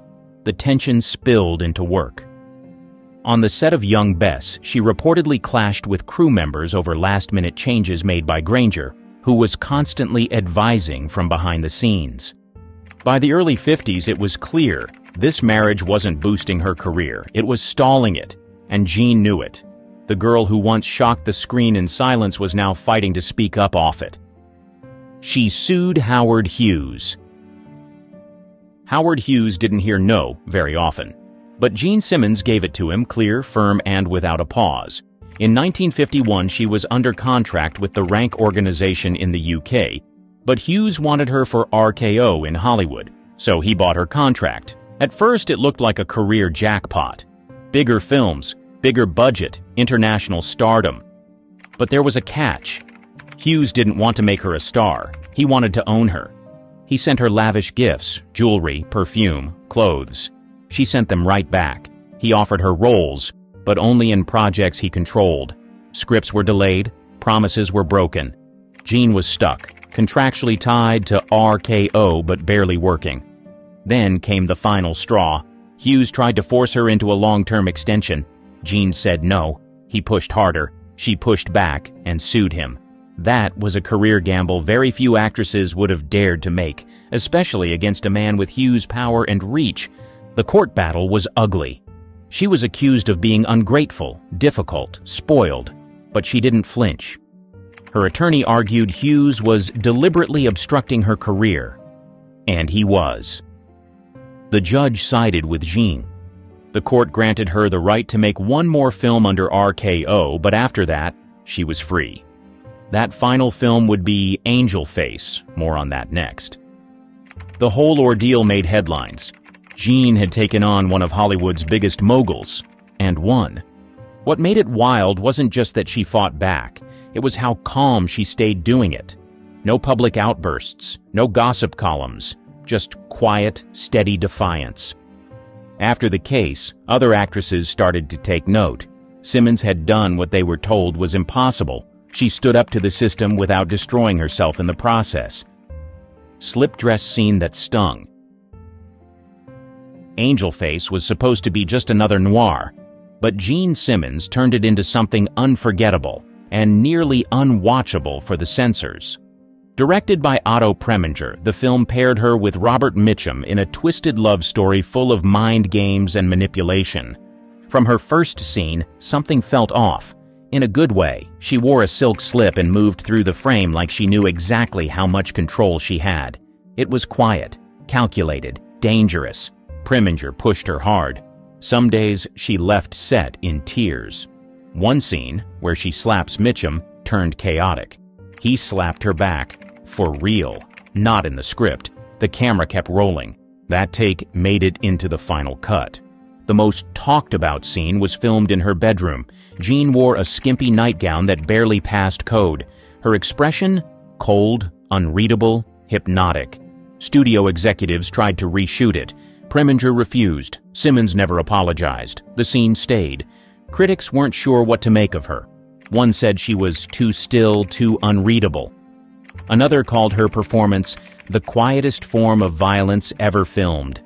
Audiences didn't know whether to root for her or run from her. That's exactly what Preminger wanted. Off-screen, Simmons kept it professional, but distant. She didn't like Preminger's style, but she respected the result. "It wasn't fun," she once said, but it worked. She knew what the role demanded, and she gave it, without blinking. Angel Face didn't do big box office, but it became a cult classic. Directors studied it, actresses copied her stillness, and fans replayed that one-bedroom scene like it was gospel. It proved she could lead a film, and terrify you doing it. This wasn't Jean Simmons the ingenue, this was Jean Simmons with teeth, and once you saw it, you couldn't unsee it. backless photo stirred a storm. The robe was supposed to be a biblical epic, clean, reverent, traditional. But Gene Simmons made sure it came with a side of scandal, not because of anything in the script, but because of a single photograph. A promotional shot of Simmons in costume, barebacked, turned slightly, eyes locked on the lens, made its way into a national magazine. And suddenly people weren't talking about Roman history. They were talking about that image. She wasn't unclothed, but she didn't need to be. The curve of her back, the look on her face, it was suggestive without trying. It sparked a wave of backlash from conservative groups. Some theaters threatened to pull the film unless the image was censored. The studio quickly ordered retouched versions covering her back with added fabric. Simmons didn't protest. She also didn't apologize. What most people didn't know was that the robe marked the beginning of her freedom. It was her first film after winning her legal battle with Howard Hughes and RKO. No more interference, no more stalled scripts. She was finally in control of her career, or so she thought. Behind the scenes, she was still untangling contract fallout. Though legally free, industry politics meant many producers were hesitant to cast her right away. Her refusal to play by studio rules made her difficult. So even as the robe became a box office hit, Gene was still proving she was bankable and independent. She was also stepping into a new kind of role, the strong, morally complex woman. No longer the wide-eyed ingenue, she now played characters torn by faith, loyalty, and quiet desire. That's what made her stand out in the robe. While others delivered grand speeches, Jean did more with a glance or a pause. Staring down Spartacus with fire. By the mid-1950s, Gene Simmons had mastered the art of subtle danger. She didn't have to raise her voice or storm into a room to command attention. One stare from her could flip the energy of an entire scene, and nowhere was that more obvious than in Spartacus. She played Varinia, strong-willed, patient, deeply loving. But she wasn't just the love interest. She was the emotional core of the film, the quiet resistance behind Spartacus's rebellion. When Kirk Douglas's character meets her, she doesn't beg or flirt. She watches, she listens, and that look, equal parts softness and defiance, spoke volumes. The film was massive, huge budget, massive cast, but Simmons never got lost in the crowd. Even surrounded by warriors and senators, her presence held steady. One key scene in a bathhouse, fully clothed but emotionally bare, had audiences holding their breath. She wasn't there to seduce, but somehow she did. Director Stanley Kubrick said she could do more with silence than most actors could with 3 pages of dialogue. And that was true. She didn't rely on flashy performances. Her strength was restraint, holding back just enough to make viewers lean in. Her chemistry with Douglas was real, on screen at least. Off-screen, things were more tense. Douglas, ever the perfectionist, reportedly tried to direct her at times. Jean didn't bite.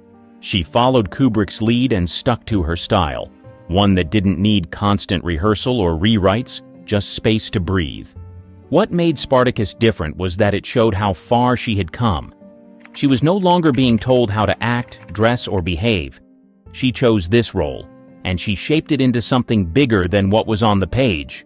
By now, Simmons had developed a signature move, holding the camera's gaze just a second too long. It was never overdone. Just enough to make the audience shift in their seats. That was her gift.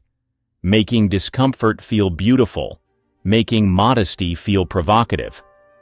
Post-divorce roles, no apologies. When Gene Simmons divorced Stuart Granger in 1960, Hollywood expected her to fade into the background. Instead, she did the opposite. She stepped into some of the boldest roles of her career. She wasn't trying to shock anyone, but she was finally calling the shots. And the first move? Elmer Gantry. In the film, she played Sister Sharon Falconer, a preacher with power, mystery, and unshakable confidence. Opposite Burt Lancaster, Simmons didn't flinch. Their chemistry felt electric, even hostile at times. Her character wasn't there to be conquered. She had her own mission and her own secrets. The role marked a shift.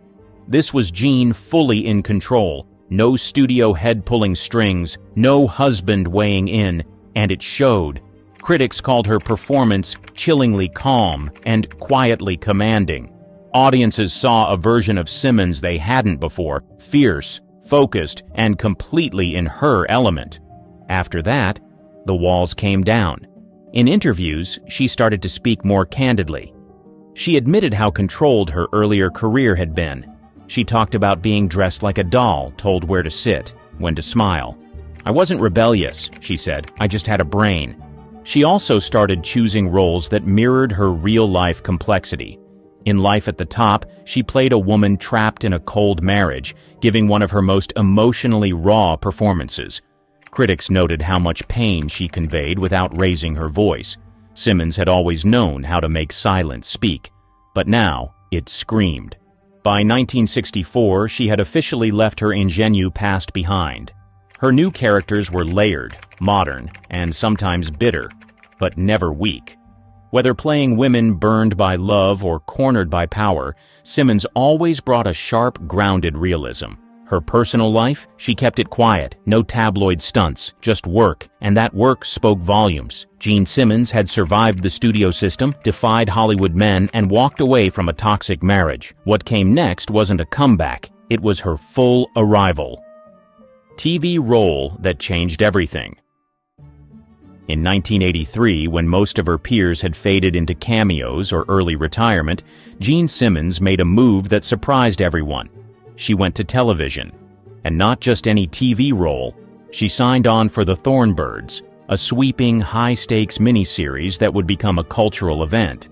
She played Fiona Cleary, the cold, emotionally distant matriarch of the family.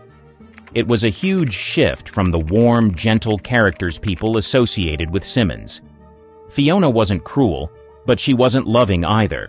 She was closed off, wounded, and quietly ruthless. And Gene played her with absolute control. Audiences didn't just watch The Thornbirds, they devoured it. Nearly 100 million people tuned in.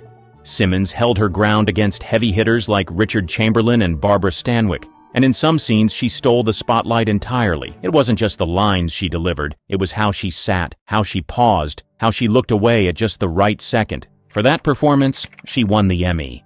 But more than that, she won back visibility. She proved that actresses over 50 weren't just background players. They could lead, they could drive a story, and they could be just as bold, if not bolder, than they'd been decades earlier. Behind the scenes, Simmons was calm, professional, and laser-focused. Younger cast members described her as gracious but guarded. She wasn't there for gossip, she was there to work. One crew member recalled, "She'd walk onto set, say almost nothing, and nail it on the first take."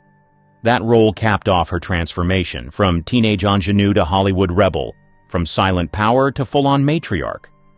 She had nothing left to prove, but somehow still delivered performances that left audiences stunned. Gene Simmons didn't reinvent herself, she just kept showing up exactly as she was, smart, subtle, and impossible to ignore. And by the time The Thornbirds aired, one thing was clear. She never needed to scream to make the whole room gasp.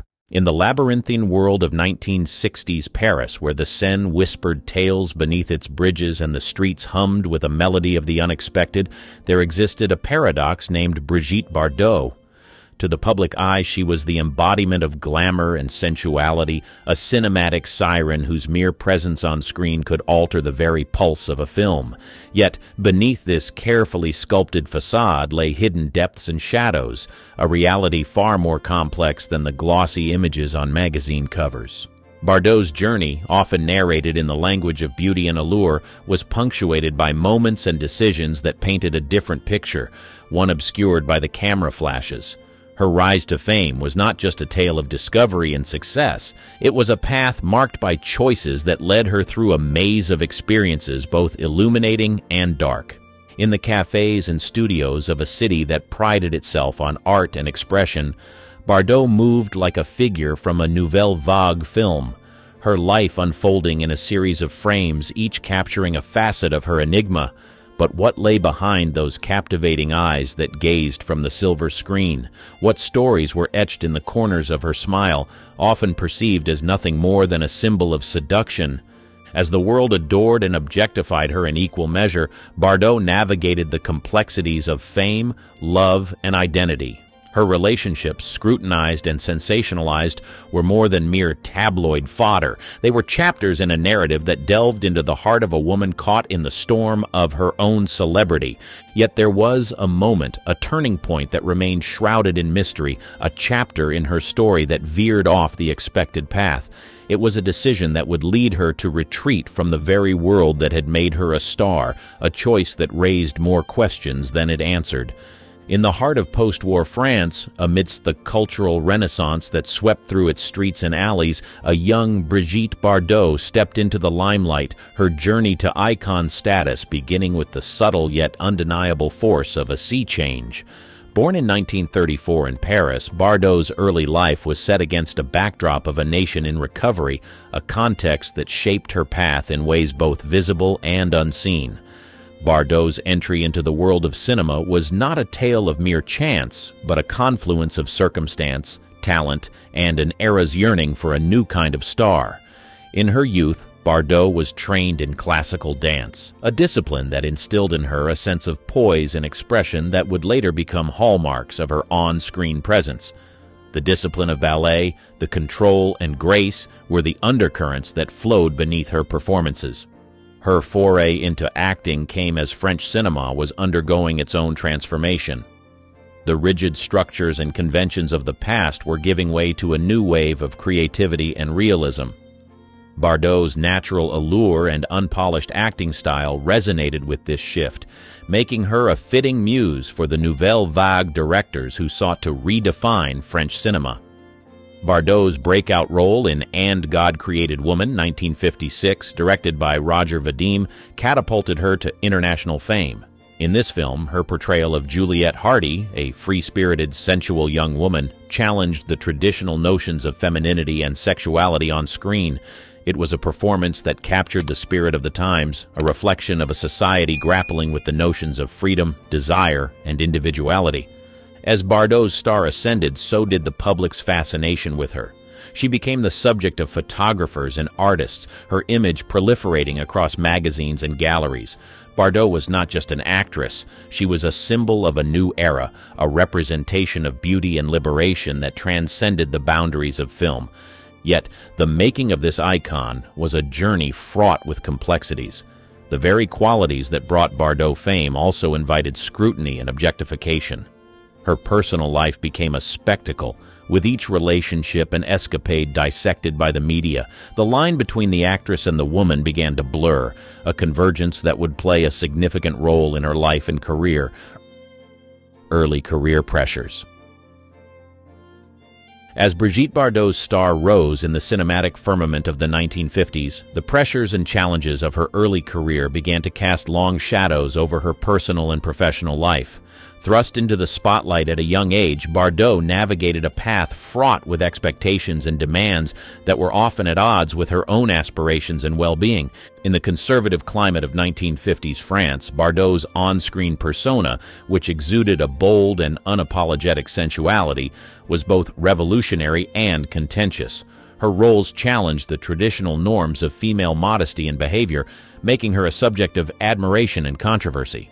The public and the press were captivated by her, but this fascination was a double-edged sword, bringing with it a relentless scrutiny into her personal life. The film industry at the time was a male-dominated arena, and Bardot, like many actresses of her era, faced the challenge of asserting her agency and autonomy. Navigating this landscape required a delicate balance of maintaining her professional relationships while also standing up for her rights and choices as an artist.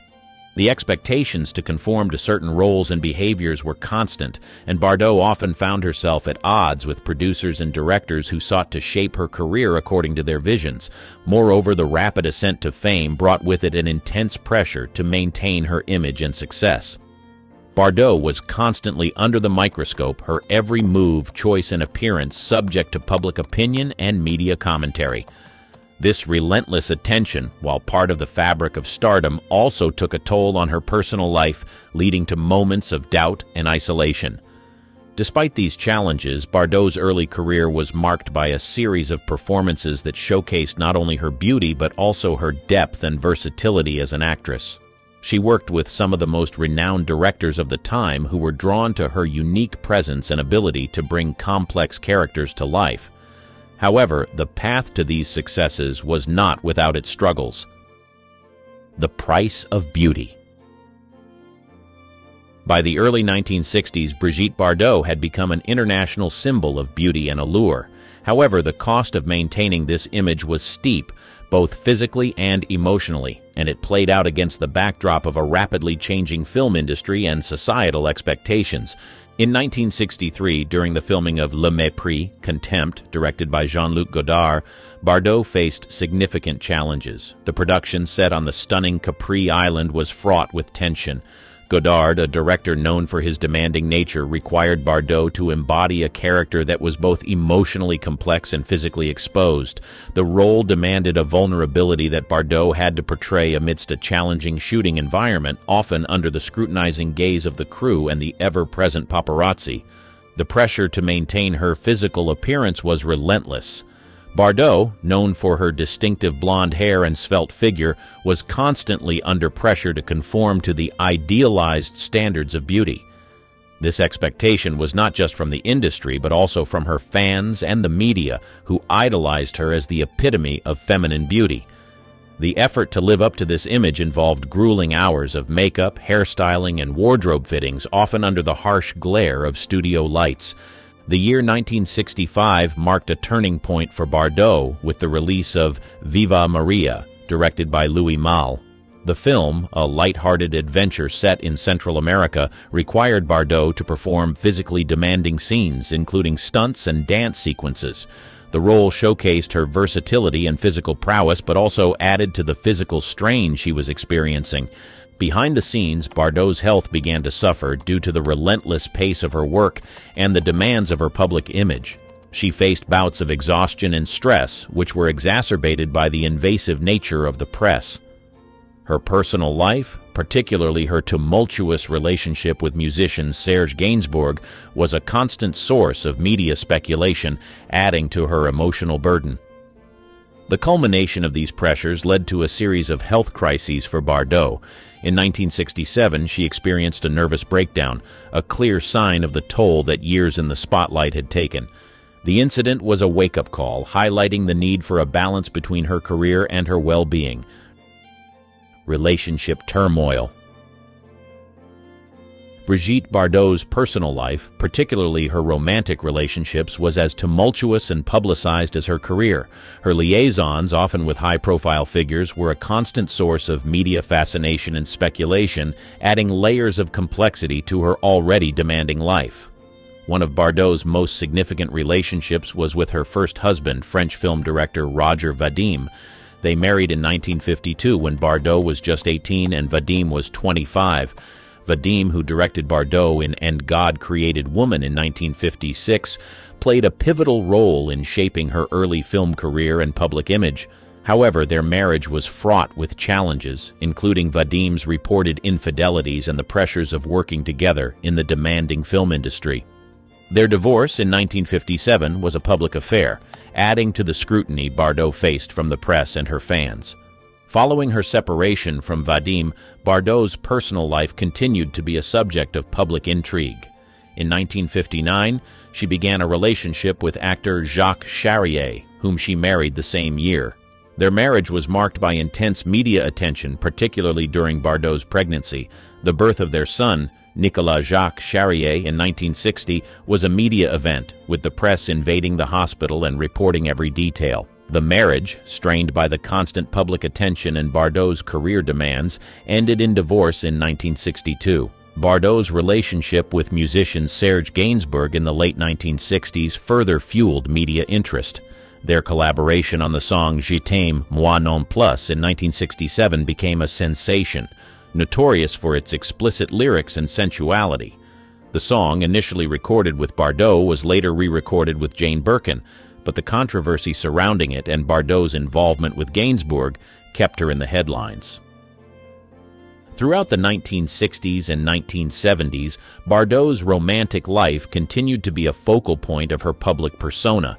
Her relationships, including a brief marriage to German millionaire playboy Günter Sachs and a longer relationship with sculptor Miroslav Brožek, were characterized by intense passion but also instability and heartache. The impact of these tumultuous relationships on Bardot's personal and professional life was significant. Each relationship brought its own set of challenges and public scrutiny, often overshadowing her career achievements and contributing to the emotional strain she experienced. Bardot's romantic life, while a source of fascination for the public, was a reflection of her search for love and stability in a world where she was constantly under the microscope. Media scrutiny and public perception. The 1970s marked a period where Brigitte Bardot's relationship with the media and her public perception reached a critical juncture. The intense scrutiny she faced from the press was both a driving force behind her fame and a source of personal distress. Bardot's every move, choice, and appearance were subject to analysis and often criticism. The media's obsession with her personal life, particularly her romantic relationships, led to invasive reporting and speculation. This constant attention made it challenging for Bardot to maintain any sense of normalcy or privacy. In 1973, Bardot's life under the media microscope took a dramatic turn with the release of the film Don Juan, or If Don Juan Were a Woman, directed by Roger Vadim. The film, which featured Bardot in a bold and provocative role, further fueled the media's fascination with her. However, the attention was not solely on her performance, but also on her personal life, blurring the lines between the character she played and her real-life persona. The portrayal of Bardot in the media often oscillated between admiration and objectification. While she was celebrated for her beauty and talent, she was also reduced to a mere sex symbol, a narrative that overshadowed her achievements as an actress and an individual. The public perception of Bardot was shaped significantly by how the media chose to portray her, often ignoring the complexities of her character and the challenges she faced. Bardot's relationship with the press reached a breaking point in the mid-1970s. Tired of the relentless scrutiny and the impact it was having on her life, she made the bold decision to step away from the film industry. This retreat from public life was a response to the overwhelming pressure of living in the constant glare of the media spotlight. The transition to activism. In the late 1970s, Brigitte Bardot, once the epitome of cinematic glamour, embarked on a markedly different path, channeling her energies and influence into the world of activism, particularly animal rights. This shift was a significant departure from her previous life in the public eye. After announcing her retirement from the film industry in 1973, Bardot's interest in animal welfare began to take a more active and public form. In 1977, she established the Brigitte Bardot Foundation for the Welfare and Protection of Animals. This move was a clear indication of her commitment to the cause, marking the beginning of her full-fledged involvement in activism. Bardot's efforts in animal rights were diverse and impactful. She was particularly vocal against the fur trade, using her public platform to condemn the cruelty involved in fur production. Her campaigns were not just limited to France. She took her advocacy to an international level, addressing issues such as the clubbing of baby seals in Canada and the slaughter of dolphins in Japan. One of Bardot's notable campaigns during this period was her fight against the hunting of baby seals in Canada. In 1977, she traveled to the ice floes of the Canadian Arctic, participating in a widely publicized protest that brought international attention to the issue. Her involvement was instrumental in raising awareness and eventually led to changes in hunting practices and regulations. Bardot's activism was not without controversy. Her outspoken nature and the fervor with which she approached her campaigns sometimes drew criticism and legal challenges. She faced lawsuits and public backlash for some of her more contentious positions, particularly those that intersected with cultural practices and industries. Despite these challenges, Bardot remained undeterred in her activism. She continued to be a prominent figure in animal rights, using her fame and resources to support various campaigns and initiatives. Her foundation became a recognized and influential organization in the fight for animal welfare, contributing to policy changes and raising awareness about animal rights issues.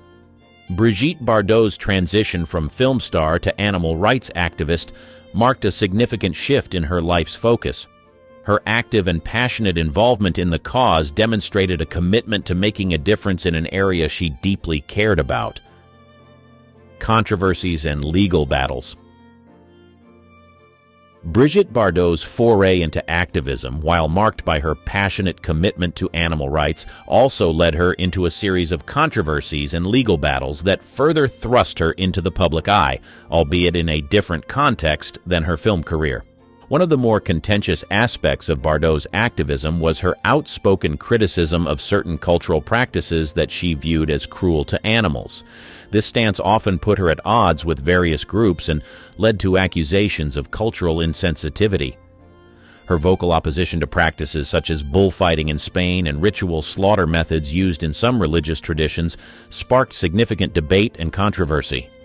Bardot's unfiltered approach to expressing her views on these issues sometimes led to legal challenges. In France, she faced multiple lawsuits for inciting racial hatred due to her comments on immigration and the treatment of animals in certain communities. These legal battles were widely covered in the media, adding a complex layer to her public persona. In 1997, Bardot was convicted for the first time for inciting racial hatred following a letter she published in Le Figaro, a French newspaper.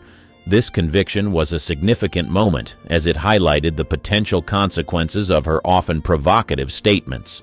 Despite this, Bardot continued to be an outspoken figure, unafraid to voice her opinions on matters she felt strongly about. The controversies surrounding Bardot were not limited to her activism. Her personal life and relationships continued to be a subject of public interest, with the media closely following her legal and personal struggles. These aspects of her life, intertwined with her public campaigns, painted a picture of a woman constantly in the midst of turmoil. Mental health struggles. Throughout her life, Brigitte Bardot faced significant challenges with her mental health, struggles that were often overshadowed by her public persona. Despite her glamorous image and successful career, Bardot's personal battles with depression and emotional well-being painted a starkly different picture of her life behind the scenes. Bardot's mental health issues became public knowledge during the 1960s. The immense pressure of constant media attention, coupled with the personal challenges she faced in her relationships and career, took a heavy toll on her. The relentless scrutiny and the demands of living in the spotlight led to periods of severe depression and anxiety. In 1966, Bardot's struggles culminated in a highly publicized suicide attempt.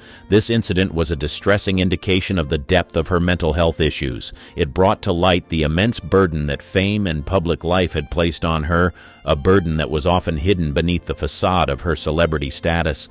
Following this incident, Bardot sought to regain control over her life and health. She took steps to address her mental well-being, retreating from the public eye periodically and seeking solace in her personal life and later in her activism. However, the path to recovery was a challenging one, marked by ups and downs. The media's coverage of Bardot's mental health struggles was a double-edged sword. While it brought attention to the often overlooked issue of mental health, particularly among celebrities, it also invaded her privacy, adding to the pressures she already faced. Bardot's experience highlighted the complex relationship between public figures and the media, especially regarding personal and sensitive matters such as mental health. Retreat from the limelight. By the late 1970s, Brigitte Bardot, once the center of cinematic attention and a subject of relentless media focus, began to retreat from the limelight. This withdrawal marked a significant shift in her life, as she sought to distance herself from the pressures and scrutiny that had defined much of her career. Bardot's decision to step back from her film career was influenced by several factors. The continuous media attention and the impact it had on her mental health were significant contributors. She found the constant scrutiny and invasion of privacy increasingly unbearable, leading her to seek a quieter, more private life. Additionally, Bardot's growing commitment to animal rights activism played a role in her decision to leave the film industry. As her passion for this cause deepened, she chose to dedicate more of her time and resources to activism, a path that offered her a sense of purpose and fulfillment far removed from the world of cinema. The transition away from her career as an actress was gradual. Bardot's final film appearance was in the 1973 movie The Edifying and Joyous Story of Colinotte, after which she did not return to acting. Instead, she focused on her personal life and her burgeoning role as an animal rights advocate. Bardot's retreat from the public eye was a move towards self-preservation and a search for peace away from the public gaze. She spent her time away from the spotlight in her home in Saint-Tropez, where she found solace in the tranquility and privacy it offered. This period also allowed Bardot to reflect on her life and career. She had spent decades in the public eye, her image and personal life dissected and discussed by fans and critics alike. Stepping back from this world gave her the opportunity to rediscover herself away from the expectations and demands of fame. The unseen Bardot. As Brigitte Bardot stepped away from the public eye, she embraced a life that allowed her to explore and engage in interests that were often unseen and unknown to the wider public. This chapter of her life, away from the glare of the spotlight, revealed facets of her personality and passions that had been overshadowed by her celebrity status. In the quietude of her life in Saint-Tropez, Bardot found a sanctuary. Here she indulged in her love for animals, surrounding herself with pets and dedicating her time to the care and protection of animals through her foundation. This work was not just a pastime. It was a deep commitment that gave her a sense of purpose and fulfillment. Bardot also explored other interests that had been sidelined during her hectic career. She developed a passion for gardening, finding peace and joy in tending to her plants and flowers. This hobby allowed her to connect with nature and provided a therapeutic escape from the complexities of her past life. Moreover, Bardot's interest in writing came to the forefront. She authored several books, including memoirs and works on animal rights. Through writing, she found a voice that was entirely her own, unfiltered and unaffected by scripts or directors. It was a medium through which she could express her thoughts, experiences, and beliefs candidly. Despite her withdrawal from acting in the public domain, Bardot remained a subject of fascination and admiration. Her legacy as an actress and a fashion icon continued to influence generations. However, the Bardot that emerged in this later phase of her life was one who was more grounded in her personal convictions and far removed from the trappings of fame.